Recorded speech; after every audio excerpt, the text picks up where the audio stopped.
매일 성경 묵상을 돕는 해설 가이드입니다. 안녕하세요. 묵상 코치입니다. 함께 읽고 나눌 말씀은 민수기 17장 1절에서 13절까지 말씀입니다. 고라의 반란이 지난 뒤 하나님께서는 각 지파의 지휘관들과 온 회중을 소집하여 누가 제사장직을 위해 선택받았는지 재확인해 주십니다. 하나님의 이러한 추가적 조치는 백성들이 다시는 죄의적 제도와 규범을 어지럽히지 못하도록 하기 위함이었습니다. 하나님께서는 각 지파의 지파장들에게 지팡이 하나씩을 준비하여 모일 것을 명하십니다. 1절에서 5절 읽겠습니다. 여호와께서 모세에게 말씀하여 이르시되 너는 이스라엘 자손에게 말하여 그들 중에서 각 조상의 가문을 따라 지팡이 하나씩을 취하되 곧 그들의 조상의 가문대로 그 모든 지휘관에게서 지팡이 12를 취하고 그 사람들 이름을 각각 그 지팡이에 쓰되 레이의 지팡이에는 아론의 이름을 쓰라. 이는 그들의 조상의 가문의 각 수령에 지팡이 하나씩 있어야 할 것임이라. 그 지팡이를 해막 안에서 내가 너희와 만나는 곳인 증거궤 앞에 두라. 내가 택한 자의 지팡이에는 싹이 나리니 이것으로 이스라엘 자손이 너에게 대하여 원망하는 말을 내 앞에서 그치게 하리라. 하나님께서 각 지파별로 지파장들이 자신의 지팡이를 들고 모이라 명령하십니다. 그 지팡이는 각 지파장들의 이름을 써야 합니다. 이 지팡이의 히브리어는 마테인데 이것은 지파를 의미하기도 합니다. 죽은 마테, 즉 지팡이에 싹이 돋으며 살아나 하나님께서 축복하신 살아있는 마테, 즉 지파를 대표합니다. 이 지팡이들은 지파장들이 평소 자신들의 권위를 나타내는 수단이자 지파의 상징물로 들고 다녔던 물건이었던 것 같습니다. 하나님께서는 거기에 각자 이름을 쓰라 하신 이유는 지팡이를 모아 진행될 판결에서 혼동이 없도록 하기 위함이었을 것입니다. 하나님께서는 특별히 레위 지파의 지팡이에 아론의 이름을 쓰라고 말씀하시면서 모든 지팡이의 이름을 새기라는 명령을 주십니다. 이미 하나님께서 누구를 택하셨는지 정답을 암시한 셈입니다. 모든 지파들을 모아 증거궤, 즉 법궤 앞에 두어야 합니다. 이제 택한 자의 지팡이에서는 싹이 돋아 그것이 판결의 증거가 될 것이며 이스라엘 백성들은 더 이상 아론의 대제사장직을 두고 불만을 품지 못하게 될 것입니다. 여기서 우리는 두 가지 문제를 생각해 보아야 합니다. 첫째, 이 지팡이 판결은 12지파 중에서 레위 지파의 선택을 재확인하기 위함이 아닌가 하는 것입니다. 12지파의 대표들로 하여금 각자 지팡이를 들고 오도록 했기 때문에 언뜻 그 시험의 목적이 어느 지파를 하나님이 성막 봉사자로 선택했는지 공적으로 확인하기 위함인 것처럼 보입니다. 둘째, 레위 지파를 포함한 전체 지파의 숫자는 12일까요? 두 번째 질문은 6절에서 대답하기로 하고 먼저 첫 번째 질문을 다루겠습니다. 만일 지팡이 시험이 레위 지파의 선택을 확증하기 위한 것이라면 이것은 고라를 따른 레위인들이 제사장 직분을 노렸다는 사실과 어울리지 않습니다. 즉, 반란의 1차적 쟁점은 레위 지파의 성막 봉사직의 독점이 아니라 아론 가문의 제사장직의 독점이었습니다. 제사장직에 도전하러 모인 250명의 동참자들은 레위인보다는 오히려 백성의 전체적 지도자로 묘사됩니다.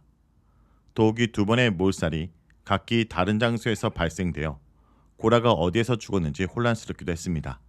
사실 고라의 사망 장소에 대해서는 여러 문헌에 따라 의견이 나눠집니다. 땅에 매몰되었다는 견해는 미시나 사네드린에 기록되어 있고 불에 타 죽었다는 견해는 사마리아 오경이나 요세푸스의 기록입니다. 미시나는 두 전승을 모두 보존합니다. 그러나 성경을 묵상하며 문맥을 고려해 볼 때 고라가 하형을 당했다는 것이 타당해 보입니다. 자, 이 난해한 상황을 정리하면 이렇습니다.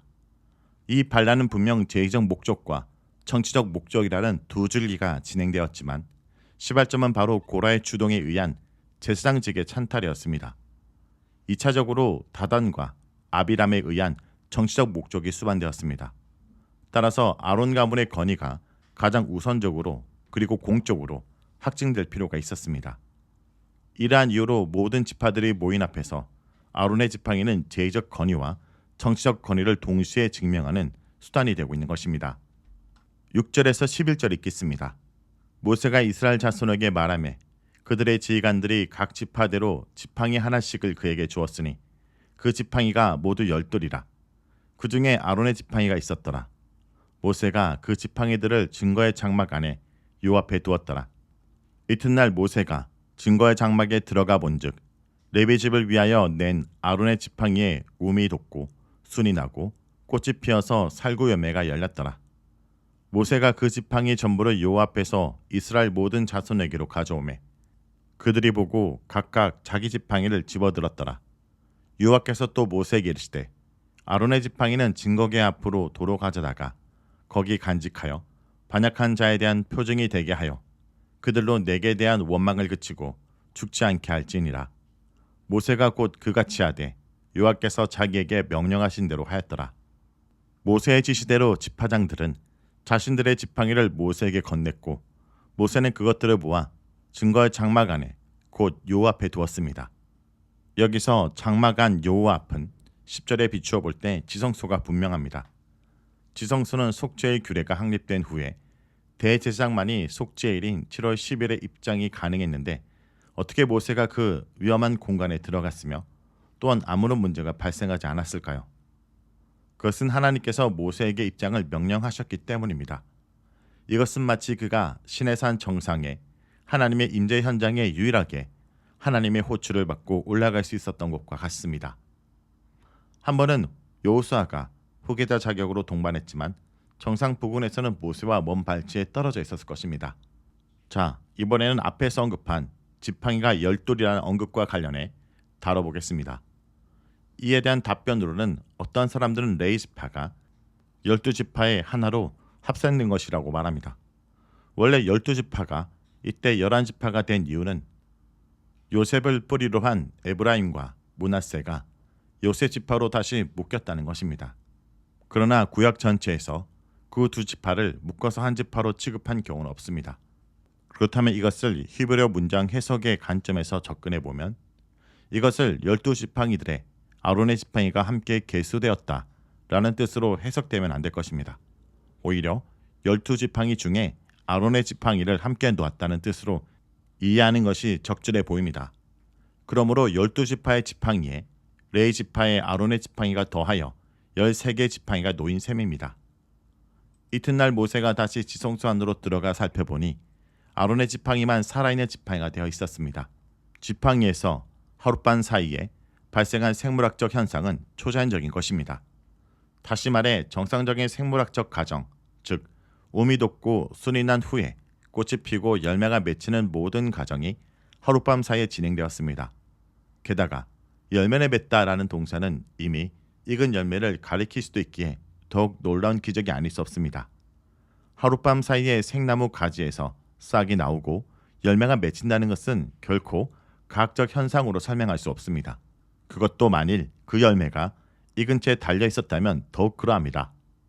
하나님께서는 싹이 나고 열매를 맺은 아론의 지팡이를 다시 증거궤 앞으로 가져다 거기에 보관하라 말씀하십니다.